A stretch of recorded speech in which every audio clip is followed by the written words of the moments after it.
Hello everyone, welcome to this video. Today I'm going to show you how to manually remove a self-hosted runner from GitHub. This is part of the GitHub series that I'm working on, and you can watch the rest of the videos by taking a look on the channel's playlist. Okay, in the previous video we added a new self-hosted runner, and now we need to remove it. For some reason it got stuck, or you don't need to run it in your local machine.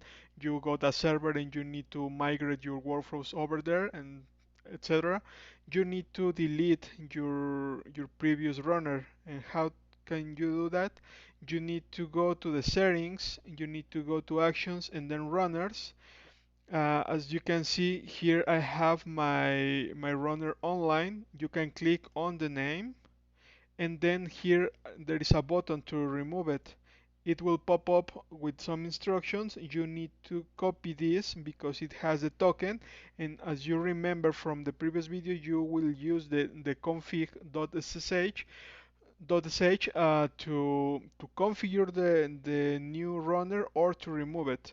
So go back to the terminal. I'm going to stop the runner, and I'm going to execute this command, the config.sh remove and the token.